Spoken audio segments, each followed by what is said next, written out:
La enseñanza sobre la vida de Jesucristo, tema 27, aparición en el lago. Buenos días o buenas tardes o buenas noches, según cada cual me esté escuchando. Comienzo esta clase que ya estamos terminando casi, el curso queda alguna más, en la cual vamos a contemplar el último capítulo del Evangelio de San Juan, el capítulo 21. Es un capítulo que merece la pena que lo oigamos entero antes de comentarlo. Así es que comienzo con su lectura. Digo previamente que es un relato de la tradición galilea sobre las apariciones de Jesús.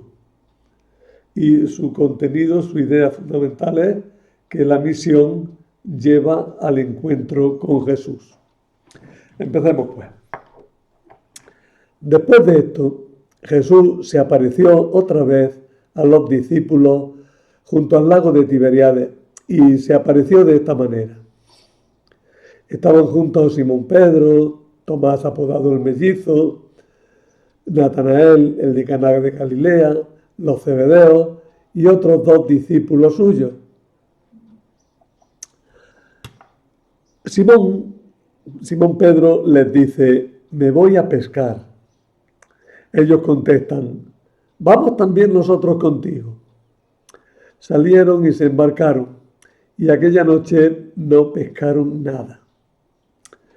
Estaba ya amaneciendo cuando Jesús se presentó en la orilla, pero los discípulos no sabían que era Jesús.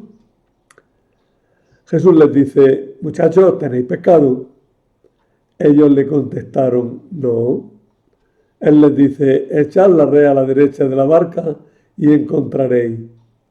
La echaron y no podían sacarla por la multitud de peces. Y aquel discípulo a quien amaba Jesús le dice a Pedro: es el Señor. Al oír que era el Señor, Simón Pedro, que estaba desnudo, se ató la túnica y se echó al agua.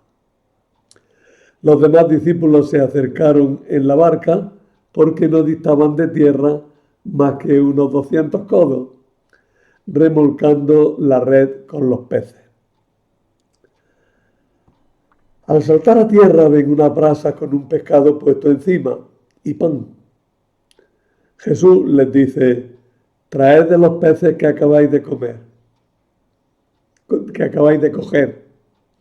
Simón Pedro subió a la barca y arrastró hasta la orilla la red repleta de peces grandes, 153. Y aunque eran tantos, no se rompió la red. Jesús les dice: vamos a almorzar. Ninguno de los discípulos se atrevía a preguntarle quién era, porque sabían bien que era el Señor. Jesús se acerca, toma el pan y se lo da, y lo mismo el pescado. Esta fue la tercera vez que Jesús se apareció a los discípulos después de resucitar de entre los muertos. Después de comer, dice Jesús a Simón Pedro: Simón, hijo de Juan, ¿me amas más que esto? Él le contestó: sí, Señor, tú sabes que te quiero. Jesús le dice: apacienta mis corderos. Por segunda vez le pregunta: Simón, hijo de Juan, ¿me amas? Él le contesta: sí, Señor, tú sabes que te quiero. Él le dice: pastorea mi oveja. Por tercera vez le pregunta: Simón, hijo de Juan, ¿me quieres? Se entristeció Pedro de que le preguntara por tercera vez: ¿me quieres?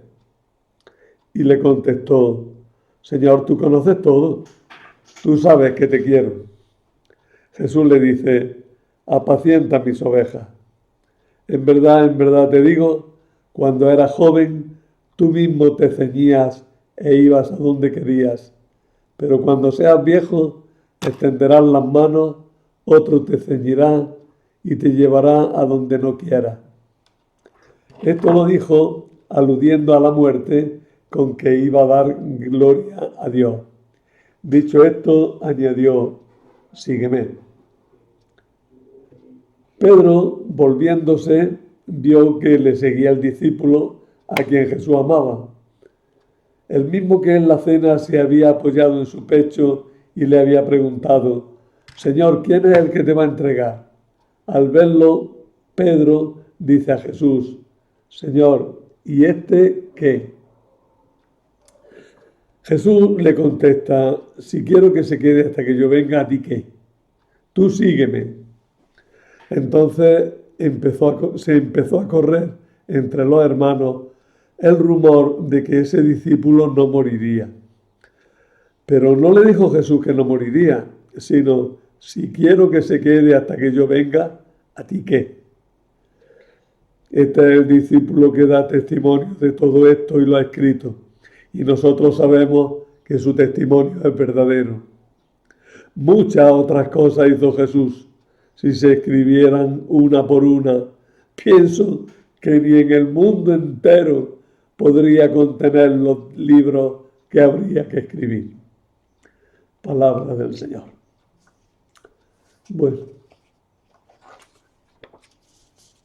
voy a empezar por una cosa marginal. Habéis visto que Pedro recibe un poco nombres diversos. Vamos a aclarar un poquillo el tema de los nombres del apóstol. En primer lugar está Simón. Es un nombre propio en su forma griega. En su forma griega es Simeón. Se usa 50 veces en el Nuevo Testamento. Parece que este nombre de Simón lo usó siempre, incluso después de la resurrección del Señor. Ya he dicho que Simeón es otra forma de Simón. Aparece pocas veces, aparece en Hechos 15-14 y en 2 Pedro en el encabezado, Pedro 1:1. Es el nombre hebreo original. Significa el que escucha. Otro nombre más largo, Simón, hijo de Juan. Lo tenemos 3 veces o 4. Lo tenemos una vez en Juan 1:42 y 3 veces en este trozo que hemos leído. 21, 15, 16 y 17. Simón, hijo de Juan, sería el nombre completo del apóstol, cuyo padre se llamaría Juan. Las 4 veces que aparece es Jesús quien pronuncia el nombre.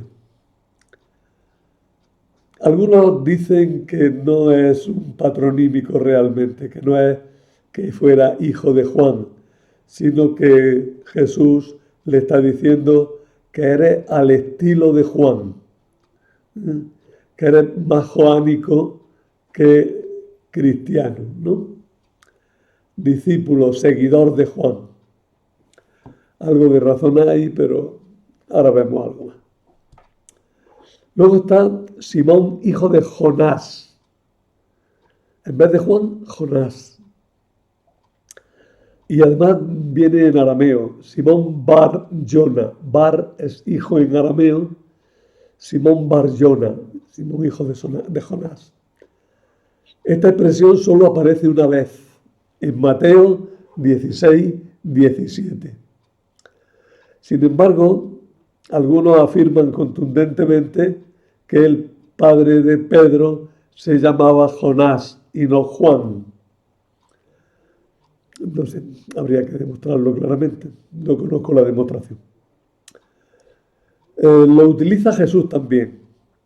Y puede querer decir, lo mismo que antes quería decir que era como Juan, ahora podría querer decir que era como Jonás, que se resistió a predicar a los gentiles. En otras ocasiones se le llama Simón, llamado Pedro, o simplemente Simón Pedro. Combina el nombre original con el nombre que le puso Jesús.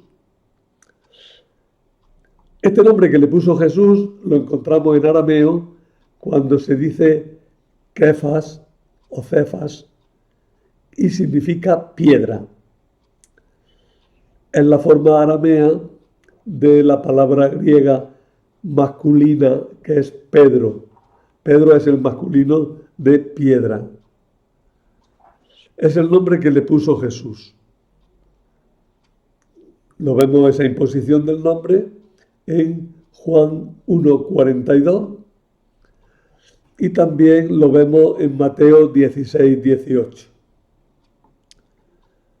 Se utiliza sin traducir 9 veces en el Nuevo Testamento.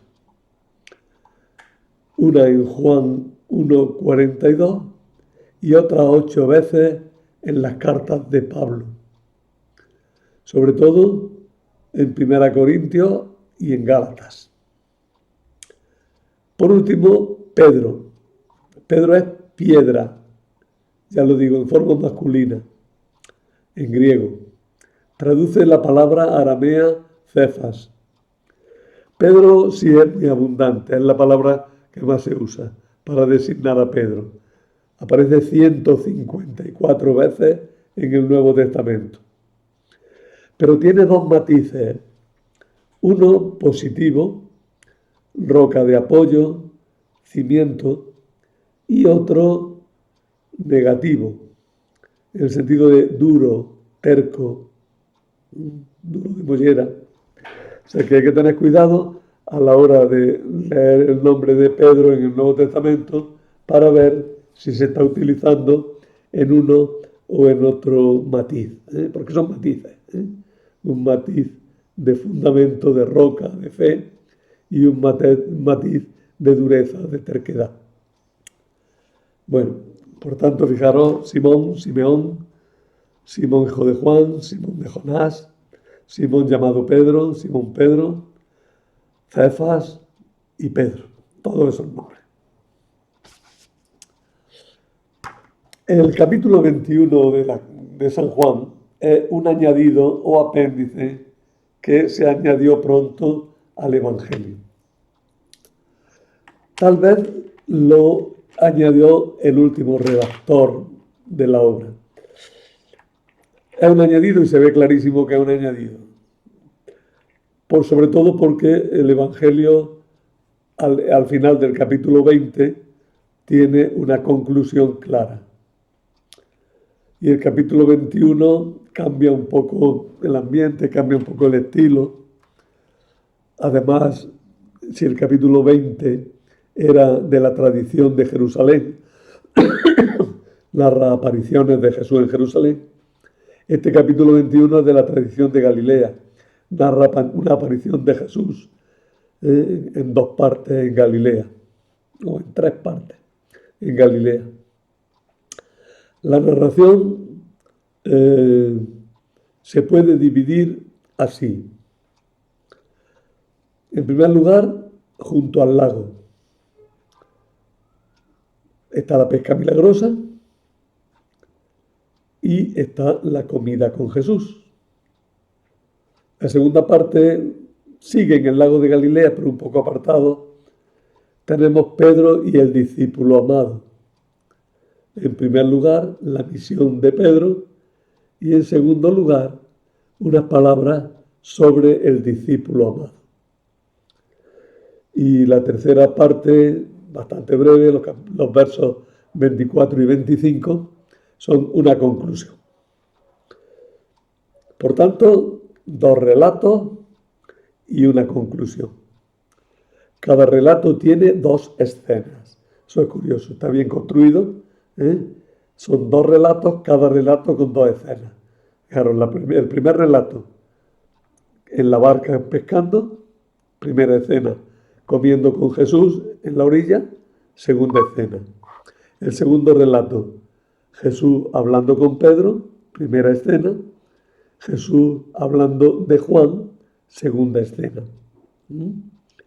Y la conclusión son dos frases que nos ponen en un final definitivo del Evangelio de Juan. Las partes están bien unidas, bien enlazadas, ¿eh? También enganchadas por frases y palabras, que se ve que son frases y palabras de enganche, pero no son forzadas. Empezamos por ver a Jesús junto al lago y la pesca milagrosa. El primer relato, la pesca milagrosa, tiene una fuerte carga simbólica, tanto que algunos lo han llamado la parábola del lago. Nos habla de una pesca milagrosa que los discípulos realizaron en Galilea cuando siguieron las directrices de Jesús. La pesca se presenta así como un símbolo de la evangelización. Jesús había dicho a los discípulos que se fueran a Galilea, pero no basta con estar en Galilea, no basta con estar en el mundo, ni basta estar pescando. Hay que hacerlo al modo de Jesús. Solo así podremos encontrarnos con el resucitado. Por tanto, los discípulos han cumplido la orden de Jesús y se han ido a Galilea. Los discípulos están pescando. Seréis pescadores de hombres. Están pescando gente, personas, mediante la predicación para incorporarla al reino de Dios. Pero si no estamos en el mundo y no estamos pescando, no estamos haciendo lo que Jesús quiere. Pero aún estas cosas hay que hacerlas al modo de Jesús. Por eso, cuando pescan a su manera, no pescan nada. Pero cuando hacen lo que Jesús les dice y echan la red por donde Jesús les dice, entonces sí, pescan abundantemente. Este relato tiene un paralelo bastante sorprendente en el Evangelio según San Lucas, al principio del Evangelio de según San Lucas, en el capítulo 5, 4, 10. Hoy me cuesta trabajo, perdonadme, es que me cuesta trabajo vocalizar. 5, 4, 10. Y Lucas presenta este relato al principio de la actividad de Jesús.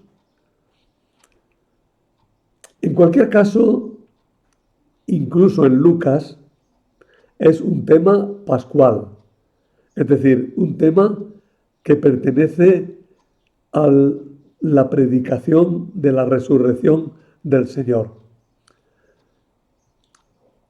Es un tema que presenta el pescar como una metáfora de la acción apostólica. Ya hemos aludido a la frase, os haré pescadores de hombres, que encontramos en Lucas 5:10, en Mateo 4:19 y en Marcos 1:17. A esta pesca misionera son convocados por Pedro 7 discípulos. Es curioso que es Pedro quien les dice, me voy a pescar, ¿quién se viene? Convoca a Pedro. El número 7 está relacionado en general en el Nuevo Testamento con la misión a los gentiles. Baste que recordéis los 7 diáconos de Jerusalén, que son los dirigentes de la iglesia de Jerusalén, que son elegidos para evitar los conflictos entre las comunidades de habla griega y de habla hebrea en la ciudad santa.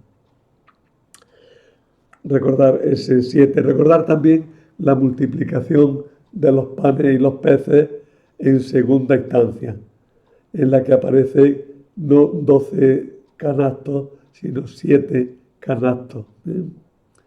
El número 7 en más ocasiones alude de una manera o de otra a la predicación a los gentiles.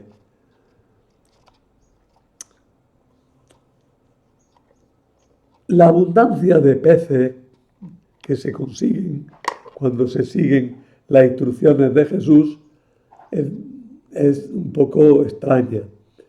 Habla de 153 peces grandes. ¿Qué se entiende por peces grandes? Ya es difícil de verlo.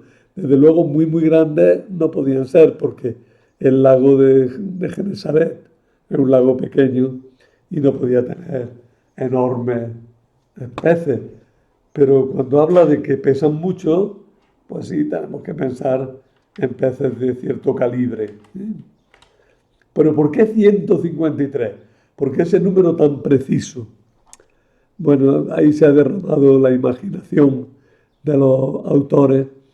Una tendencia muy común desde muy antiguo, es decir, que 153 era el número de las naciones del mundo según pensaban los judíos. Desde luego, ya digo, hay abundancia de hipótesis para entenderlo y lo que se nos está diciendo es que la pesca ha sido un éxito rotundo, tanto que ha resultado desconcertante y reveladora para los apóstoles. Ha sido una auténtica teofanía, una manifestación de Dios. La pesca abundante, el éxito en la predicación, que fue desconcertante en los primeros tiempos del cristianismo, es una prueba de que Dios está actuando en su iglesia y con su iglesia. Después del relato de la pesca, viene la comida con Jesús. Jesús está ya en la tierra firme de la resurrección. Que es importante que nos fijemos incluso en la imagen. La vuelvo a poner para que la veáis. Esta es muy bonita. Esta es de Tissot. Esta imagen tampoco es fea. En ambos casos se marca mucho el contraste de Jesús en la tierra firme y los apóstoles en el lago. Y en ambos casos también se destaca la lumbre que está ahí detrás de Jesús.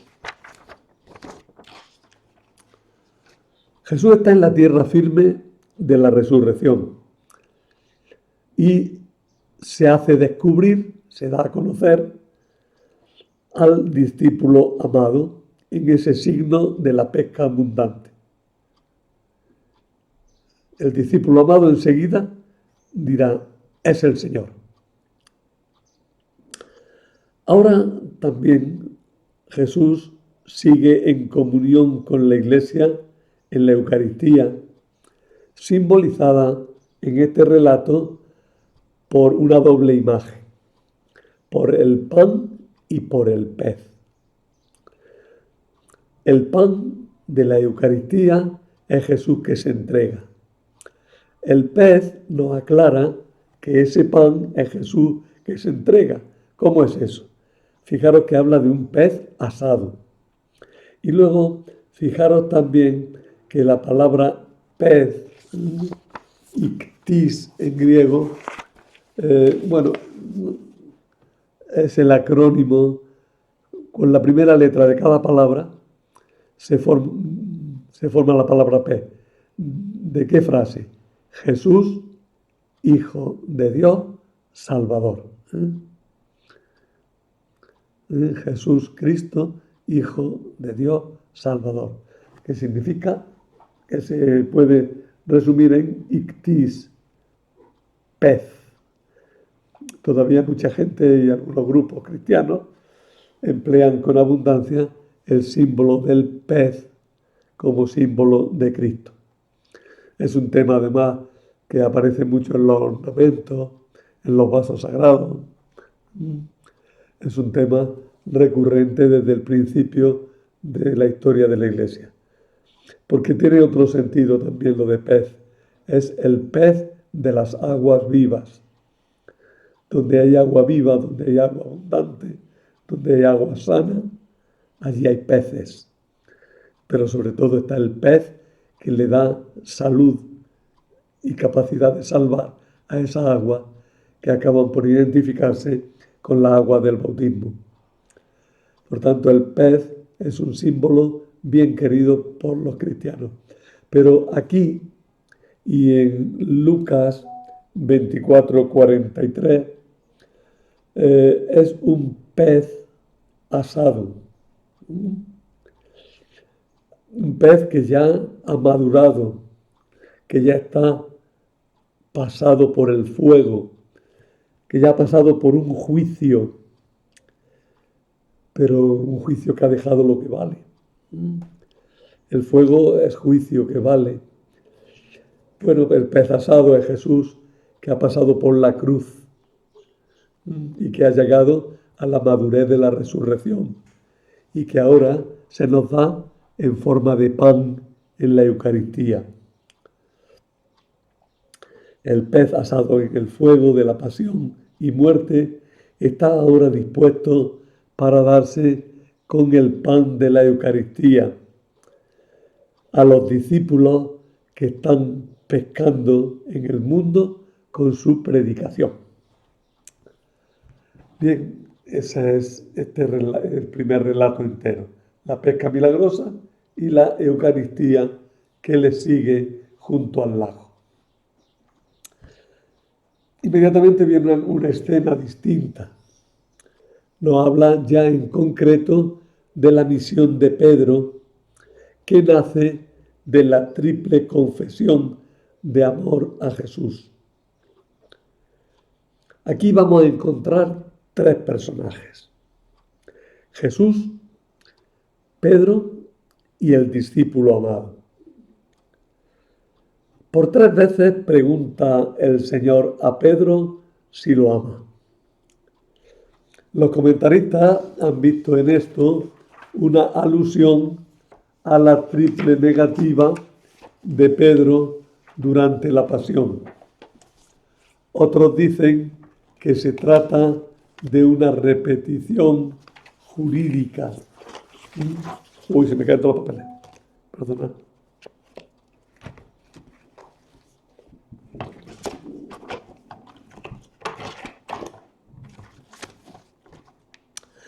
Otros dicen que se trata de una repetición jurídica, como para asentar un contrato. Eso lo dice, por ejemplo, Manuel Iglesias. En esta escena se basa la afirmación católica del primado del Papa sobre toda la Iglesia como sucesor de Pedro. Para decir la palabra amar se utilizan aquí 2 verbos. El verbo agapao y el verbo fileo. Como si en español utilizamos amar y querer. Utilizan 2 verbos distintos. Y muchos autores quieren sacarle punta también a este hecho de que se utilicen 2 verbos distintos. Pero parece que no tiene un significado especial, sino que el autor quiere darle un poco de variedad a la expresión y no ser monótono. Y por eso utiliza 2 palabras sinónimas para referirse al afecto de Jesús por Pedro y el afecto de Pedro a Jesús. ¿Me quieres? ¿Me amas? Jesús, desde luego, en todo el relato, es el protagonista que dirige la acción. Se muestra como el Señor indiscutible. Pedro siempre le dice Señor. Señor es un título divino. Señor es un título que utilizaban los emperadores, un título que habían utilizado los reyes helenistas. Es un título que da categoría divina al que lo utiliza. Por tanto, llamar a Jesús Señor es llamarlo de alguna manera Dios, ¿verdad? Bueno, pues Jesús se muestra como Dios, como amo de la situación, dueño de la situación. Y aquí, en toda esta última parte del relato, Pedro es el único interlocutor de Jesús, incluso cuando se esté hablando del discípulo amado. Pedro se muestra aquí sencillo y humilde, a la par que decidido en su entrega. Es quizá una de las imágenes más simpáticas de Pedro. Pedro un poco avergonzado porque Jesús le tiene que preguntar 3 veces que sí lo quiere, porque 3 veces han sido las negaciones previas. Pero un Pedro que en su humildad y en su sencillez confiesa plenamente su amor a Jesús. Señor, tú sabes que te quiero. El discípulo amado no interviene, pero sigue a Jesús. Y al final, sí, pero no es él el que lo dicen sus propios discípulos. Es el que garantiza con su testimonio la verdad de todo el escrito. Lo releo porque merece la pena ver claro eso. Este es el discípulo que da testimonio de todo esto y lo ha escrito. Y nosotros sabemos que su testimonio es verdadero. Es decir, es como una firma del editor del Evangelio de Juan, que dice que lo que hay escrito en el Evangelio es verdad, porque el editor lo ha visto y además se apoya en el testimonio del discípulo que amaba a Jesús.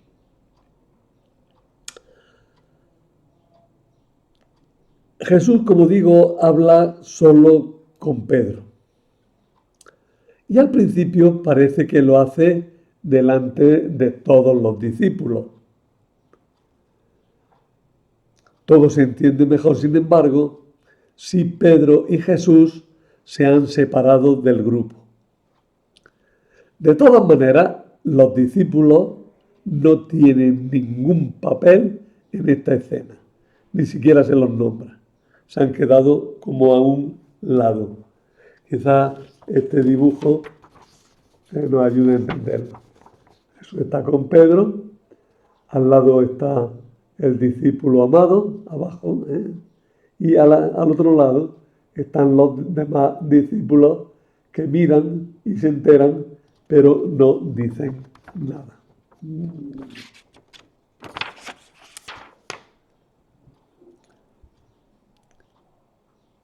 Algunos dicen, Pedro es llamado por su nombre completo al modo judío. Simón, hijo de Juan. Se destaca así el carácter personal de la conversación, a la par que se le da solemnidad. Hablando de los nombres de Pedro, he destacado que algunos comentaristas dicen que el nombre que correspondería ser el nombre de su padre, Juan, en realidad no es tal, sino que es un nombre que alude a las relaciones de Pedro con Juan Bautista. Jesús le estaría diciendo a Pedro que es todavía juanista, no cristiano, y que solo el amor a Jesús y el pastoreo de los hermanos lo hará verdaderamente cristiano. La pregunta de Jesús, esta primera vez, es comparativa. ¿Me aman más que estos? Si Pedro quiere ser más que los demás, si Pedro quiere ser el que toma la iniciativa, el que aparece como más entregado, a Jesús, Jesús le insinúa que eso es solo válido si ama con mayor intensidad.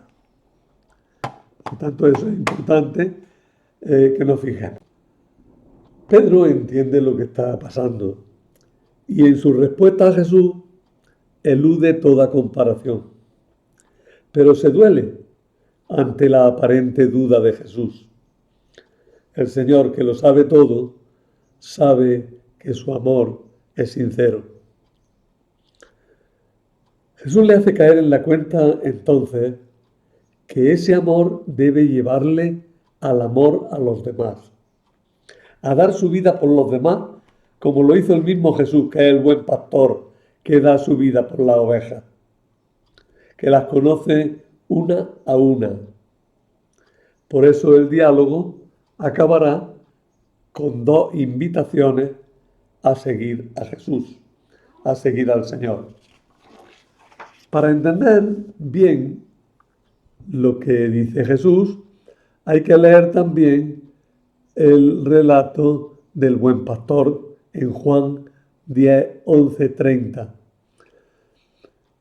Discurso que prolonga lo dicho por Ezequiel en el capítulo 34, 11, 23, cuando habla de los pastores de Israel, y por el Salmo 23, el Señor es mi pastor. En ese contexto hay que entender este trozo también, Y además tenemos que ver la continuación, la prolongación de este tema en la predicación de la Iglesia. De hecho, los dirigentes de la Iglesia hemos sido llamados pastores de la Iglesia. Y San Agustín hizo un magnífico comentario a estos textos en un sermón conocido como el Sermón sobre los Pastores, que tiene también un correlato luego después en un sermón sobre las ovejas. Pero desde luego el pastor sobre el sermón sobre los pastores es magistral y sigue siendo muy válido. 3 veces había negado Pedro a Jesús en la pasión y 3 veces tiene ahora que confesar su amor. Y 3 veces recibe el encargo de hacer lo que no supo hacer en la pasión: dar su vida con Cristo por los demás. Eso es válido para todo cristiano, pero es especialmente válido para el que tiene un puesto de gobierno en la comunidad.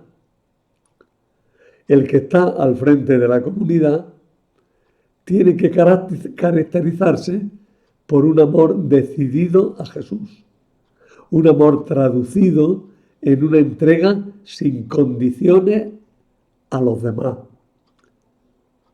Hay que ser pastores como Jesús, es decir, al revés de como son los pastores y los jefes de este mundo, que se aprovechan de las ovejas. Una vez que Jesús le ha dicho a Pedro cómo debe amarlo, reaparece el tema de la atadura por la obediencia al Padre.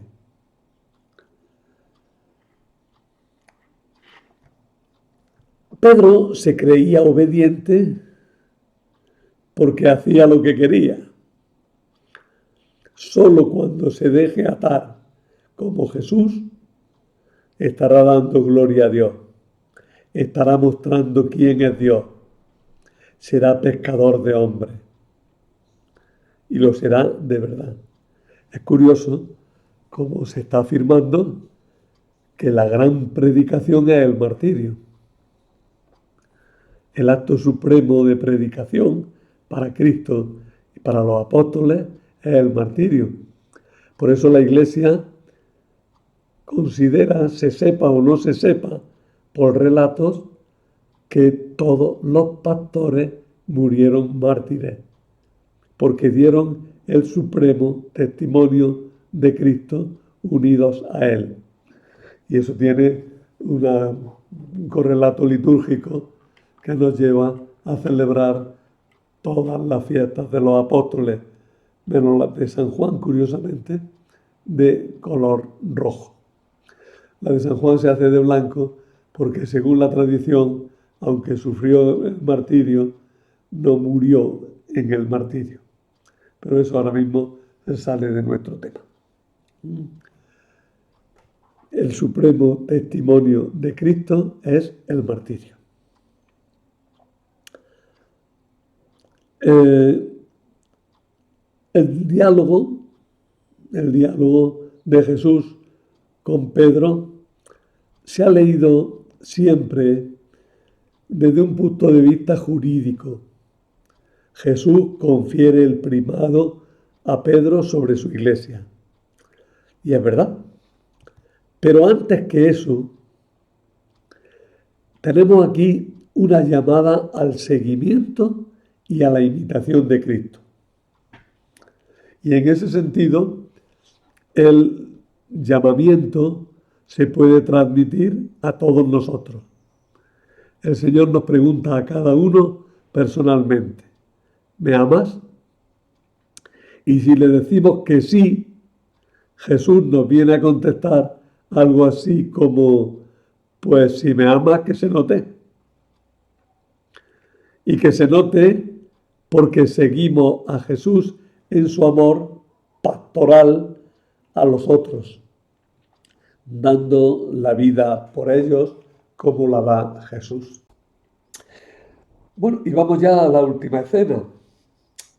La última escena de este relato viene a certificar la misión del discípulo amado, a quien muchos identifican con Juan Zebedeo, y por eso se le llama Juan Evangelista, que no sufrió el martirio en el sentido de que muriera en el martirio, sino que, según la tradición, lo metieron en un barril, lo quisieron freír, vamos, y lo metieron en aceite hirviendo, pero no murió, sino que sobrevivió milagrosamente. Y por eso, aunque sufrió el martirio, no murió en el martirio. Fue reservado por el Señor como testigo que avala lo escrito en el Evangelio. Este es el discípulo que da testimonio de todo esto y lo ha escrito. El discípulo amado es mencionado como tal en Juan 13:13, 19:26, 20:2 y 21:7 y 21:20. En esos sitios se dice, de una manera o de otra, el discípulo al que amaba Jesús. Pero hay otros pasajes en el que aparece otro discípulo sin nombre, que ha sido identificado con este. Lo tenemos en Juan 1:37 y en Juan 1:40, cuando Jesús llama a los primeros discípulos, y en Juan 20:3 y 8, donde se combinan ambas designaciones. Otro discípulo, el que amaba a Jesús. Aparece relacionado con Pedro y con Andrés. Así se ve en los textos que acabo de citar. Por tanto, lo encontramos al principio junto a Andrés, y luego lo encontramos al final junto a Pedro, cuando Pedro quiere entrar a donde está Jesús, en la casa del sumo sacerdote, y el discípulo amado le abre camino para que entre allí en el patio en el atrio de la casa del pontífice, donde Jesús estaba siendo juzgado. Por tanto, lo encontramos también luego en el capítulo 20, cuando van Pedro y otro discípulo corriendo al sepulcro. Y el otro discípulo respeta a Pedro, pero es el que descubre a Jesús, el que vio y creyó. Dice que Pedro se vuelve. Es una expresión ahí un poco forzada.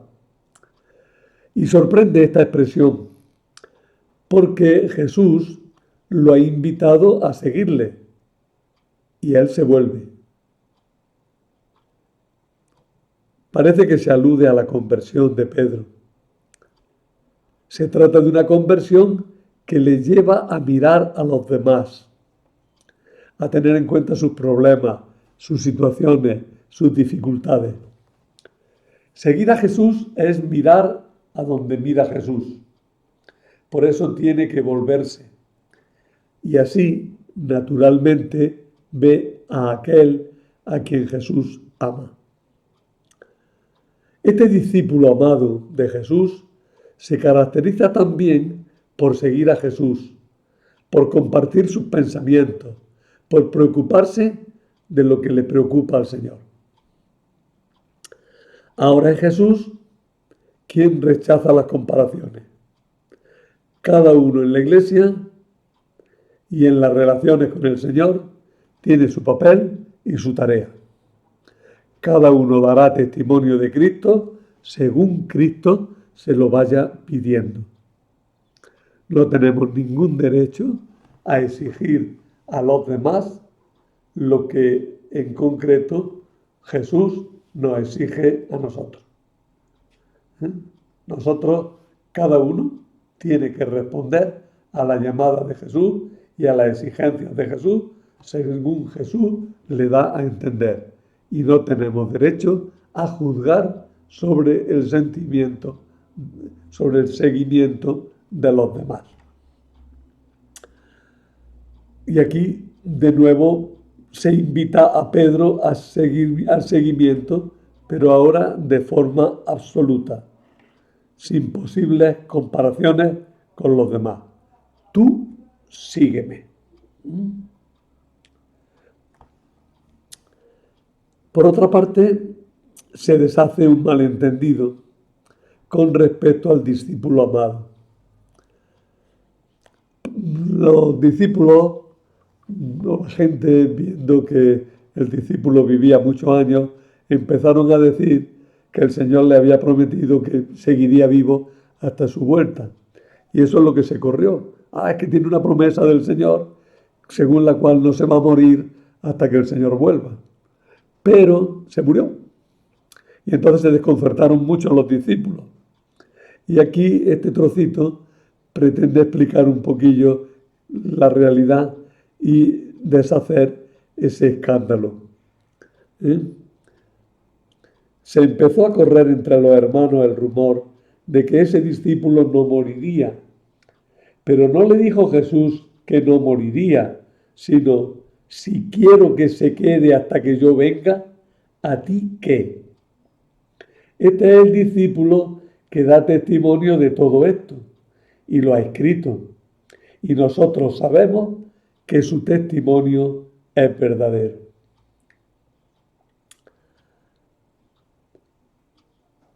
Por otra parte, Jesús deja claro que su venida no será al final, sino que ese final ya está aquí, porque el Señor está viniendo continuamente. Eso no excluye que ese final tenga un punto final definitivo, valga la redundancia, ¿no? Pero el final está. Estamos en los últimos tiempos, en los tiempos del juicio definitivo de Dios por medio de su palabra.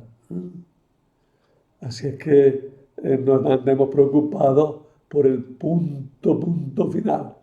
Ya llegará cuando Dios quiera. Aquí lo que importa es que estamos ya en los últimos tiempos. Estamos ya en el momento en el que Jesús está empezando su juicio sobre nosotros. Y ahora lo que a nosotros nos toca es seguir a Jesús. ir con él, ir detrás de él, proseguir su tarea. En el colofón del libro se destaca la tarea del discípulo amado, dar testimonio de Jesús de palabra y por escrito. Todo el capítulo 21 es de una belleza que subyuga al lector. Es de los capítulos literariamente más bellos y más cargados de sugerencias.